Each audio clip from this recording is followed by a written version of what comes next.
Sangat menarik sekali waktu waktu pidato pengukuhannya Prof. Asfa tersebut.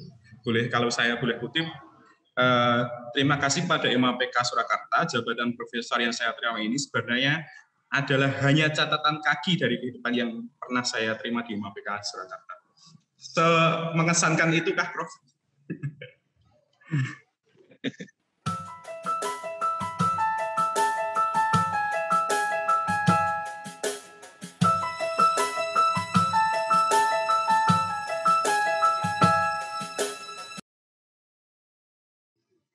Bismillahirrahmanirrahim. Assalamualaikum warahmatullahi wabarakatuh. Waalaikumsalam warahmatullahi wabarakatuh. Kita kembali lagi pada pertemuan kali ini, Atma Asmadera Podcast di pertemuan kelima.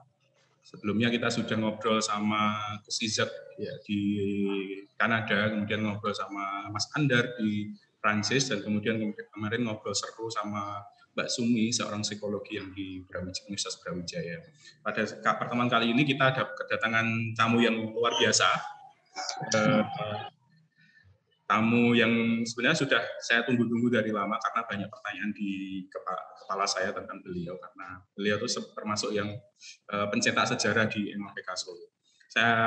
Untuk informasi, saya perkenalkan dulu beliau.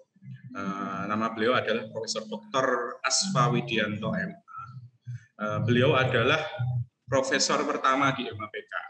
Jadi MAPK Solo baru mempunyai profesor satu, dan beliau adalah mudah-mudahan segera nyusul. Selamat pagi, Prof. Asfa.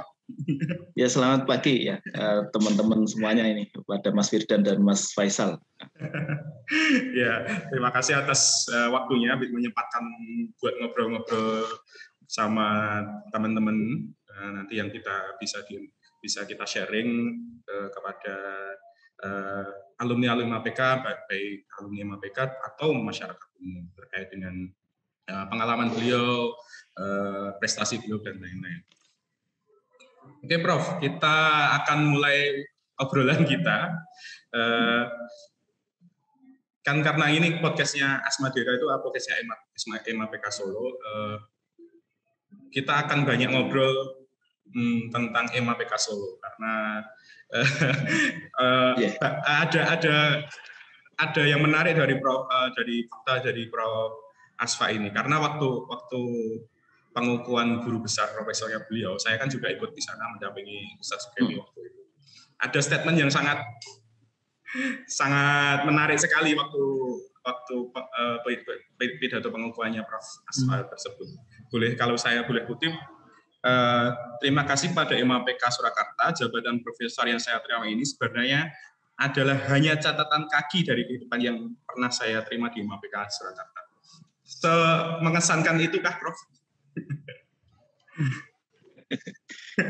Ya, menurut saya sangat mengesankan, Mas Faisal dan Mas Firdan ya, mengesankan. Karena sebenarnya bangunan keilmuan yang di MAPK itu sudah relatif cukup mapan ya untuk menjadikan seorang calon ilmuwan. Jadi paling tidak ada pengetahuan khazanah klasik atau turos, kemudian juga pemahaman ilmu sosial walaupun masih terbatas, tapi keterbukaan itu yang penting. Jadi orang tidak harus tahu semuanya, tapi orang minimal terbuka terhadap apa-apa yang perlu dipelajarnya di masa mendatang. Untuk tidak mengatakan tadi modernity atau hadasah ya, tapi minimal ada keterbukaan itu. Saya lihat dari teman-teman MAPK, dan itu tradisi yang unik, tradisi pembelajaran yang unik antara khazanah klasik dan khazanah modern yang walaupun modern masih sifatnya embrio, tapi itu penting. Embrio itu kan penting. Kalau enggak, dan itu nanti dikembangkan masing-masing. Ada banyak yang mengembangkannya di bidang akademik dan di luar bidang akademik, tapi kombinasi itu penting.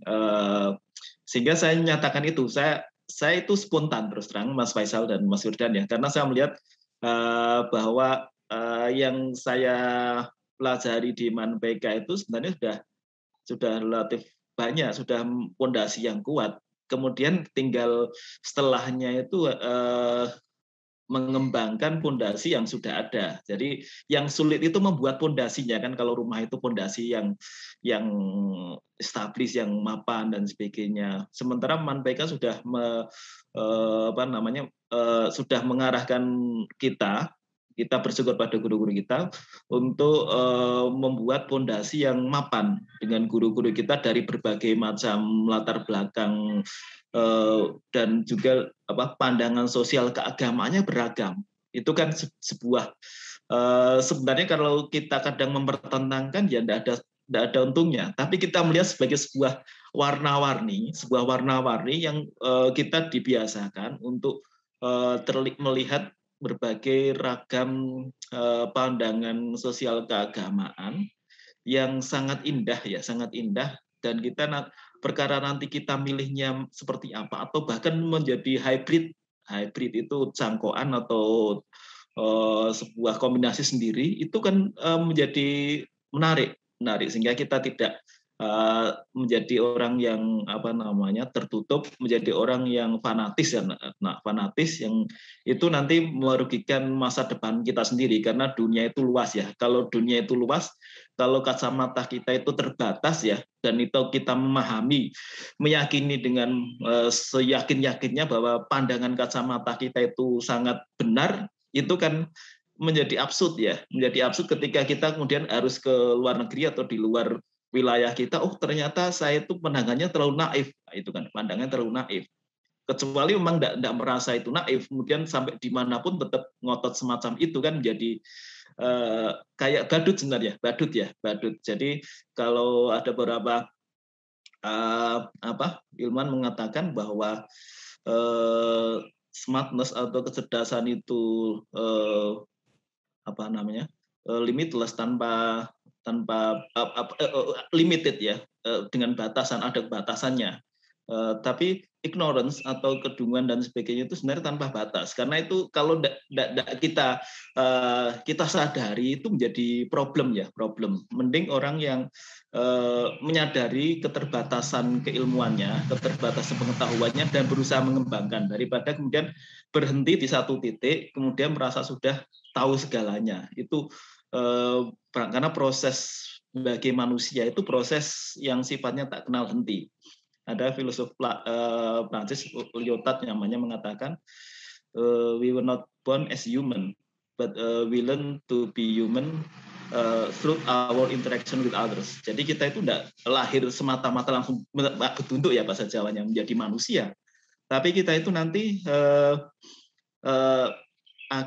kita itu belajar menjadi manusia melalui interaksi kita dengan orang lain. Menjadi di MANPK, setelah lulus MANPK, kemudian di dunia pekerjaan kita itu belajar menjadi manusia. Jadi selalu belajar. Itu Mas Faisal. Jadi menarik. Mudah-mudahan itu menjadi inspirasi ya bagi teman-teman MANPK ya. Ya itu. Oke, Bro. Setelah itu kan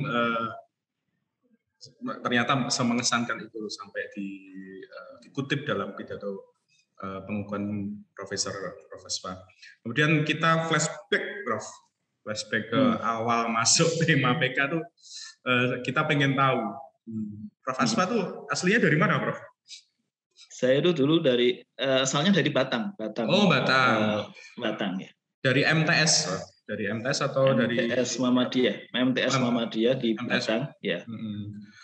Gimana? Background saya juga unik. Sebenarnya orang tua itu sebenarnya NU, tapi menyekolahkan anaknya di MTS Muhammadiyah katanya biar terbuka. Jadi masuk MAPK termasuk tepat ya. Iya. Jadi biar terbuka karena tidak jadi memahami bahwa ormas itu ya sekedar jalan, bukan sebagai tujuan, sebagai wasilah, bukan sebagai goyang. Yeah. Dulu saat itu saya masuk ada teman dari MANPK itu ya dari Batang itu ada 3 ya. Fatfur Rahman yang sekarang jadi staf ahli Kementerian SDM. Yeah. Kemudian Nur Aris jadi dosen IAIN Solo. Kudus ya. Kudus. Nur Aris Kudus ya. Mas Nur Aris ya?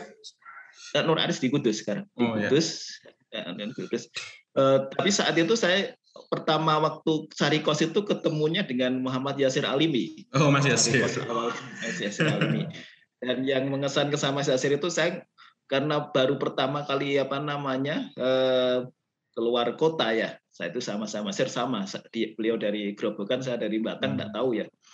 Itu ribut masalah kiblat. Kiblatnya enggak jelas itu. Hanya kita sholat menghadapnya sendiri-sendiri. Tapi itu dan kita itu awal-awal ketika mau keluar kan malas kan karena habis perjalanan jauh. Tapi menarik itu dan ternyata Mas Yasir juga pribadi yang berkembang. Beliau itu juga sangat intens untuk diskusi sejak awal. Jadi ketika zaman MANPK, ketika kelas 2 atau kelas 1 lupa saya, kelas 1 akhir sebenarnya. Kalau ada ceramahnya Nurholis Majid, Jalaluddin Rahmat, Amin Rais dan sebagainya, kita itu sering bolos. Saya Yasir sama Nur Aris kelihatan seringnya itu. Jadi bolos untuk mendengarkan ceramah-ceramah Nurholis Majid yang seringnya ada di UNS ya. Kemudian siapa Haidar Bakir dan sebagainya. Walaupun saya itu tidak terlalu paham, tapi yang penting datang dulu, tidak tahu. Jadi yang penting datang dulu dan itu proses pembentukan. Walaupun saat itu teman-teman PK itu juga bacanya itu bacaan yang sporadis itu acak adut ya. Kadang baca bukunya Nurholis Majid, tapi kadang baca bukunya Hasan Al-Banna. Kemudian baca bukunya Azam ya, Muhammad Azam. Siapa itu yang tentang ya Ikhwanul Muslimin, misalnya Asyura la Demokratiyah. Surah bukan demokrasi. Ya, jadi kadang saat itu kita ke kanan pemikirannya, kadang ke kiri, kadang ke tengah tidak jelas. Tapi itu proses pencarian. Dan saya menyadari teman-teman itu walaupun setelah lulus ada yang ke kiri ke kanan, tapi yang jelas itu ada proses pencarian yang penting ya. Dan alhamdulillah para pembina asrama saat itu bisa berdiskusi dengan kita dengan di tengah siswa-siswa yang masih melakukan pencarian. Pada saat itu siswa itu kan tidak terlalu sadar. Ini buku ini ideologinya kemana dan substansi kedalaman seperti apa, expertise-nya seperti apa. Tapi itu kan nanti proses pencarian. Jadi siswa itu, maka peran pembina asrama, peran guru itu di situ nanti sambil ini flashback teman-teman waktu proses pencarian ya. Mungkin itu Mas Faisal. Iya. Apalagi kan pembinanya di MAPK itu cenderung walaupun sebenarnya pembina di MAPK punya background masing-masing ya, Bro. Tapi tidak mengarahkan untuk cenderung kamu harus ke A, kamu harus ke B, kamu harus ke C. Tapi mereka beliau malah ya udah kamu baca dulu aja, nanti kamu diskusi kita ngobrolin gitu ya. Itu sebenarnya kayak sepertinya banyak yang mahal dari salah satu pengalaman yang mahal di MAPK Solo seperti itu ya, Pak. Ya yang mahal itu tawaran keilmuan yang beragam, kemudian pembinanya yang relatif moderat ya, yang bisa tidak memaksakan. Kalau di tempat lain kadang ada berusaha untuk memaksakan ini yang benar ini, dan itu menjadi hasil akhirnya output siswa itu menjadi berbeda ketika kemudian sudah diberikan relatif jadi pasar bebas pemikiran keagamaan itu sudah ada di MANPK. Kemudian kadang ya kita ikut demo ya, dulu itu saya ikut demo SDSB sama siapa Mas Amin dan sebagainya, Mas Amin dan semuanya ya, banyak seluruh kelas itu ikut demo. Jadi karena ada ustadz-ustadz yang mengatakan ya ini pemerintah Togut memberikan kebijakan yang Togut ya harus kita lawat. Nah, itu ternyata dalam taraf aksi juga kita terlibat. Tapi setelah itu bacanya buku Nurholis Majid, tidak tahu ya. Nah, itu kan proses pencarian. Hasil akhirnya ya yang kemudian alhamdulillah sebagian besar menjadi moderat setelah dan kita tidak kaget lagi ya kalau yang teman-teman aliyah yang tidak pernah itu ketika di SMA itu akhirnya tergoda untuk mencicipi ya gerakan transnasional, Hizbut Tahrir dan sebagainya, PKS dan sebagainya, karena mereka belum berkenalan waktu SMA, waktu level aliyah. Kita sudah berkenalan lewat level aliyah dan berusaha kadang malah turun di jalan karena itu. Walaupun nanti akhirnya sadar bahwa ada ya sesuatu yang something wrong, yang kurang tepat terhadap pendekatan semacam ini, pendekatan tadi yang anti demokrasi, anti tauhid dan sebagainya, anti pemerintah yang dianggap tauhid dan sebagainya. Tapi itu proses yang bagus dan ada alumni MANPK ada yang ke timur dan ke barat. Mas Munir itu ke timur ke Al-Azhar ya, kemudian Mas Ikhwan, kemudian ke barat juga, itu menjadi pelengkap, menjadi imbang, menjadi balance antara tradisi keilmuan timur dan tradisi keilmuan barat ya. Dan itu yang menjadi sebenarnya hasilnya MANPK itu mungkin baru agak sekarang kita outputnya yang outcome ya, kalau outcome itu jangka panjangnya kita lihat mungkin 10 tahun lagi akan berbeda lagi, yang mungkin akan semakin matang. Jadi semakin diuji sejarah itu ya semakin matang, dan hasilnya tidak mesti seragam, banyak variannya. Mungkin nanti juga ada tipe-tipe aktivis dan sebagainya yang menggerakkan masyarakat, itu lebih bagus ya, ada dan banyak sekali nanti mudah-mudahan juga masuk ke jadi politisi dan sebagainya. Tapi politisi dengan concern atau idealisme kemaslahatan umat yang berbeda dengan politisi yang cuma governance untuk untuk power. Nah, itu yang mudah-mudahan itu yang menjadi ciri khas dari MANPK itu. Ya, mungkin itu Mas Faisal. Ya. Ya, Prof. Saya tuh punya pertanyaan template sebenarnya, Prof. Selalu saya tanyakan di awal kepada di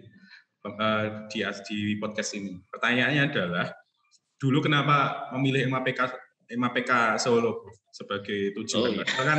Padahal dari Batang ke Solo kan juga zaman dulu kan akses informasi nggak terbuka sekarang ya. Kok orang Batang kok bisa sampai Solo gitu. Itu dulu gimana, Bro? Apakah ada dari pengaruh dari guru atau beda dengan memang sangat beda sekali ya. Sekarang ada Facebook, sosmed dan sebagainya. Kalau zamannya Mas Firdan sudah semakin terbuka, itu zamannya Mas Firdan itu. Iya, sudah online zaman saya. Udah online semuanya. Udah lewat web dan lain-lain. Nah, kalau zamannya Prof Asma dulu gimana kok?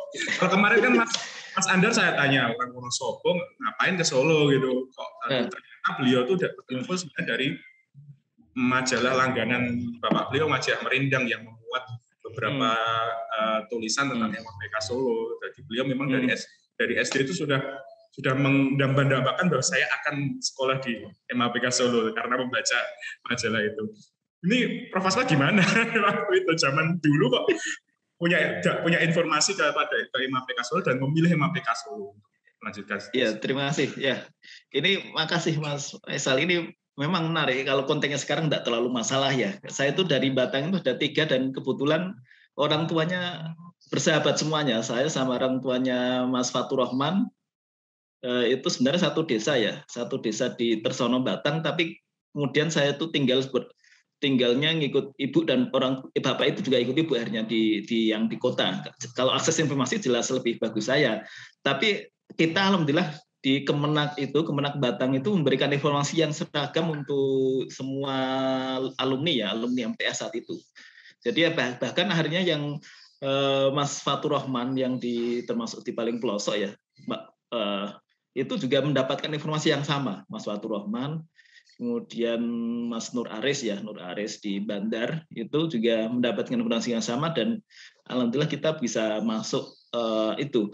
Saya juga mendapatkannya dari Kemenak yang kemudian seingat saya itu disampaikan ke guru saya yang asli orang Solo, siapa Pak Sugeng, dan kalau dulu biasanya diantar orang tuanya, saya itu malah diantar guru saya, guru MTS. Beliau sangat berjasa, malah diantar Pak Sugeng untuk sampai ke Solo untuk didaftar ke ManPK. Jadi orang tua ketika ditanya itu ya senang aja karena ada pengalaman baru ya, karena orang tua sudah pengennya untuk belajar itu ya jangan di zona nyaman, karena merasa bahwa kalau di zona nyaman di daerah sendiri itu tidak banyak tantangan, padahal hidup itu kan harus ada tantangan katanya, harus ada tantangan, ya saya manut aja, walaupun saya itu ya aras-arasen, terus terang sebagai orang yang di daerah itu sebagian aras-arasen, tapi antara aras-arasen dan didorong ya akhirnya ikut yang didorong. Jadi aras-arasennya kan kehilangan teman ya Mas Faisal ya, Mas Firdan ya, tapi saya mengatakan nanti didorong orang tua, kalau di sana nanti akan mendapatkan teman-teman baru dan pengalaman baru ya, nanti yaitu prosesnya semacam itu. Dan saya merasakan walaupun ini sifatnya pertama agak terpaksa, tapi kemudian saya merasa saya ini alhamdulillah saya diperjalankan untuk mengikuti di ManPK. Hidup itu kan kadang mukhayyarun, kadang kita milih sendiri ya, kadang musayyarun. Nah, kita berusaha untuk milih sendiri. Pertama itu kita memang makhluk rasional ya, mukhayyarun, untuk milih sendiri. Tapi kalau sudah akal kita mentok, kemudian pandangan orang tua spiritual itu ke arah sana, ya kita musayyarun aja, ikut aja, ngeli ya kalau bahasa Jawanya itu ngeli, ngikut aja dan insya Allah ada banyak pengalaman baru ketika kita mantap untuk menyelami suatu lembaga pendidikan, menyelami suatu lembaga fase kehidupan baru atau di tempat yang baru dengan keinginan kita untuk menambah wawasan. Mungkin itu Mas Faisal ya, Mas Firdan juga ini. Kira-kira ini juga pertanyaan template kedua yang selalu saya tanyakan. Ketika masuk pertama kali di ManPK itu gimana, Bro? Apakah ada shock culture atau memang ada tiba-tiba kok gini ya sekolahnya di luar ekspektasi, atau ternyata malah melebihi ekspektasi yang ada, loh kok ternyata teman-temannya kayak gini, kok kayak kemarin Mbak Sumi tuh cerita bahwa kelas 1 tuh beliau tuh stres habis cerita karena sebelumnya di MTS tuh ranking 1 terus, kemudian masuk ManPK semester pertama tuh ranking 3 terakhir. Beliau pulang nangis-nangis ngomong sama ibunya, saya nggak mau sekolah lagi di ManPK. Kalau saya di sekolah dulu aja ranking 1 terus, kok di ManPK ranking 3 terakhir. Gitu. Kemudian kayak kalau Mas Andar kemarin malah berita malah melebihi ekspektasi karena beliau dari Wonosobo, sekolahnya desa, tiba-tiba masuk sekolah di kota yang sangat modern dan lain-lain, ternyata malah melebihi ekspektasi yang ada. Gimana Prof dulu awal di ManPK seperti apa? Ya, terima kasih. Ini saya di flashback ya, jadi masih jadi kayak muda lagi padahal sudah tua. Jadi gini, saya dulu tuh dari MTS Muhammadiyah. MTS Muhammadiyah itu MTS kecil sebenarnya ya. Sebenarnya saya itu tuh dari Sinem, saya itu bisa masuk SMP favorit di Batang ya, SMP 3. Tapi orang tua mengatakan, kalau kamu di SMP 3 ya paling ya nanti habis itu SMA 1 favorit, habis itu jadi karyawan Pemkot atau Pemda katanya. Nah, saya enggak pingin semacam itu. Cobalah dunia lain katanya. Ini kamu sudah hidup di lingkungan NU dan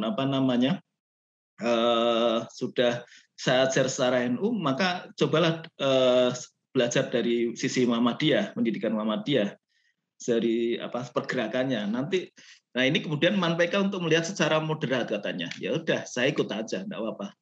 Jadi walaupun pertama ya memang agak berat karena pelajarannya sangat banyak. Tapi saya merasakan walaupun ketika saya itu dari MTS ya, MTS Muhammadiyah itu MTS yang biasa aja, memang ada MTS negeri itu terlalu jauh, malah di Subah ya. Saya itu malah di kota itu malah adanya MTS Muhammadiyah yang MTS swasta yang kecil. Tapi saya merasakan guru dulu, saya alhamdulillah beruntung mendapatkan guru bahasa Arab dan bahasa Inggris yang bagus, sehingga ketika di ManPK saya itu tidak nyadar malah ketika dites kitab kuning, ternyata bahasa Arab MTS saya sudah cukup untuk baca kitab kuning gitu. Alhamdulillah. Jadi langsung bisa baca. Nah, jadi itu sehingga untuk tapi agak keberatan dengan pelajaran yang banyak untuk semester awal. Dan kemudian semester 2 sudah adjustment, sudah mengalami adaptasi. Kalau masalah ranking itu malah saya sebenarnya rankingnya tidak terlalu banyak. Yang paling dur itu kayak Ustadz Suharno, Ustadz Fatur Rahman dan sebagainya, sering ranking 1.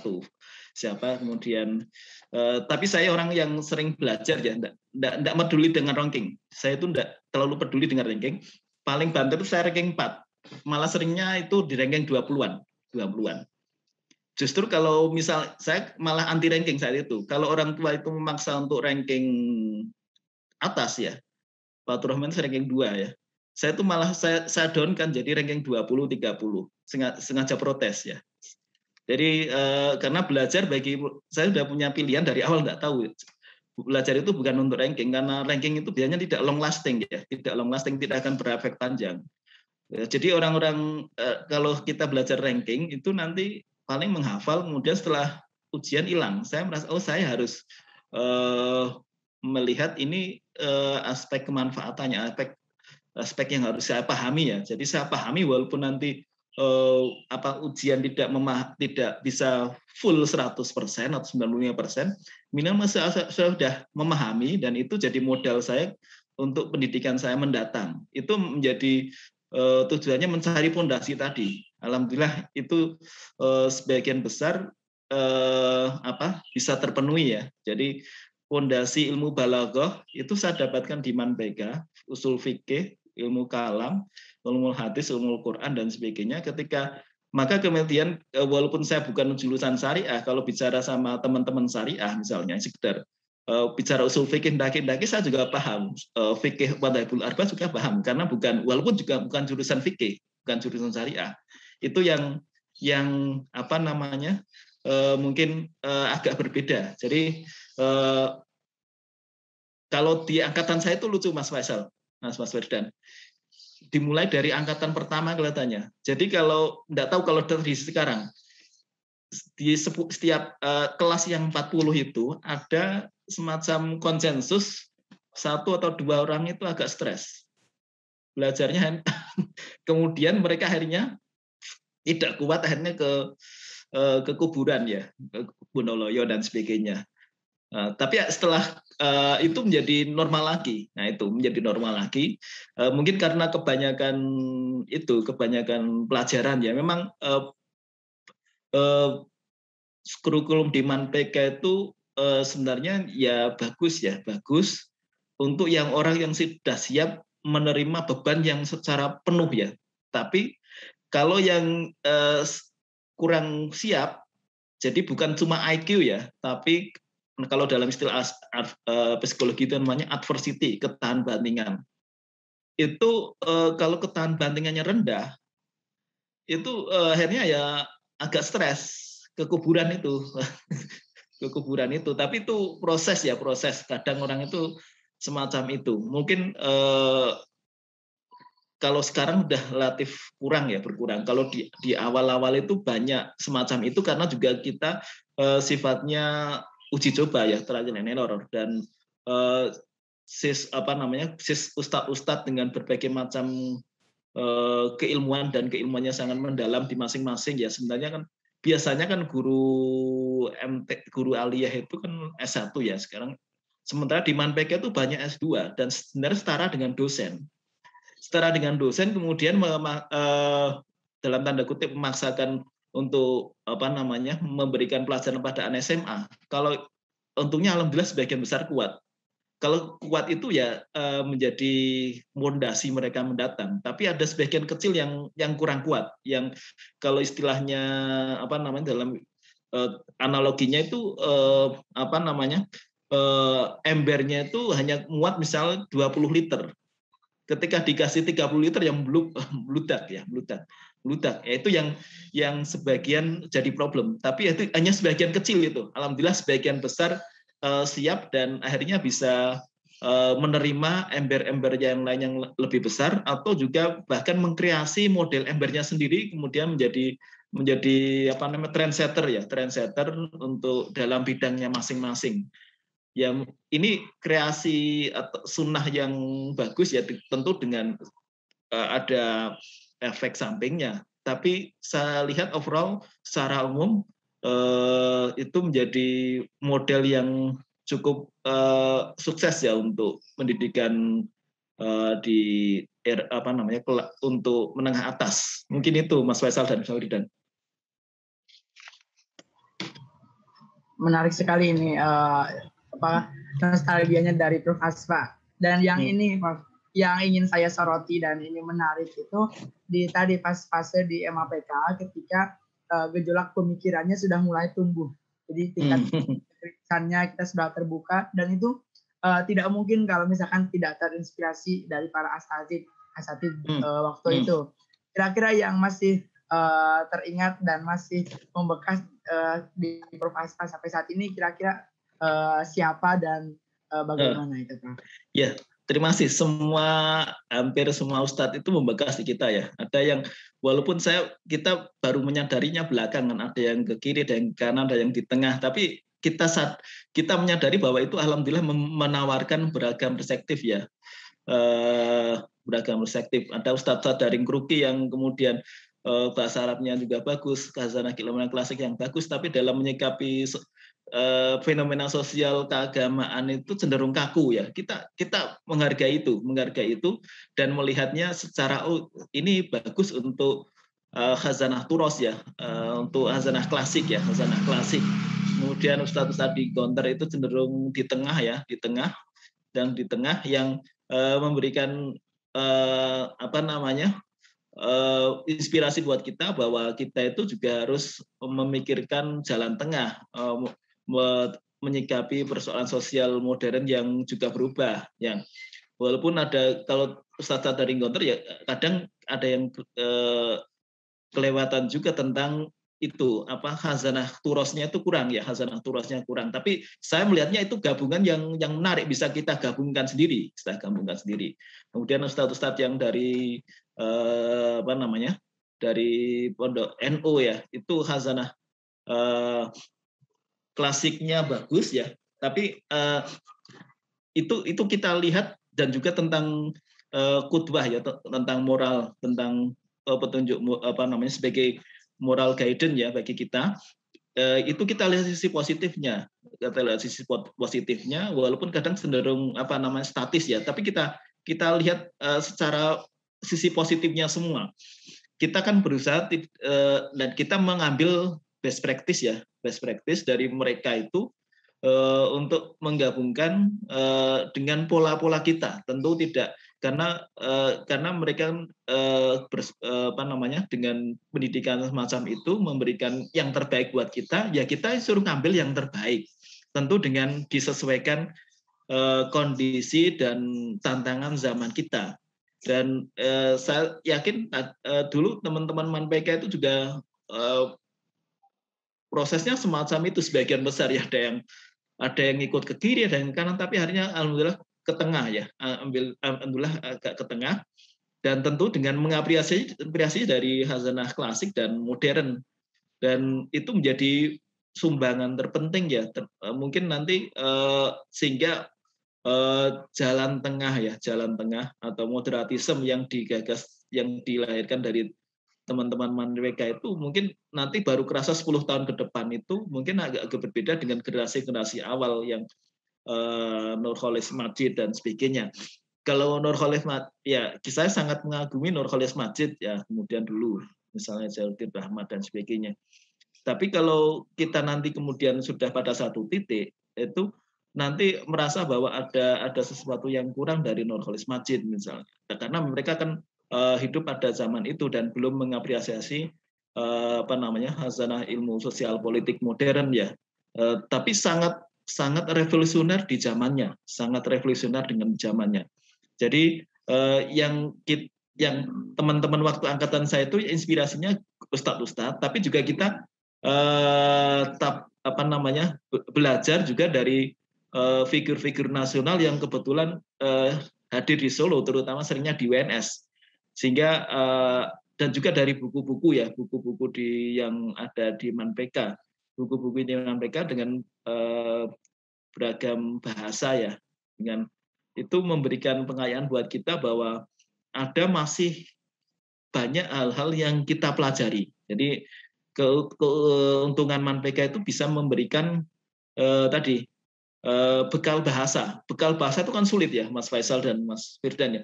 Kadang sebagian itu S1 aja belum selesai di bahasa asing. Kita sudah selesai di bahasa asing itu di MANPK, di Alia. Sebenarnya kita sudah selesai di bahasa asing, bukan cuma satu. Kadang level S2 aja satu aja sulit. Kita sudah dua itu sudah selesai di bahasa asing, Arab, Inggris. Itu kan sudah menjadi modal yang penting ya untuk menelaah. Dengan bahasa Arab kita lebih banyak mengkaji turos ya, mengkaji turos. Dengan bahasa Inggris kita bisa mengetahui bahasa keilmuan modern ya, dengan diskursus modern. Itu menjadi kombinasi yang penting ya, sehingga kalau di level nasional kayak Najib Burhani dan sebagainya, Prof. Najib Burhani dari LIPI itu, dan cara yang lain Muhammad Ali dan sebagainya,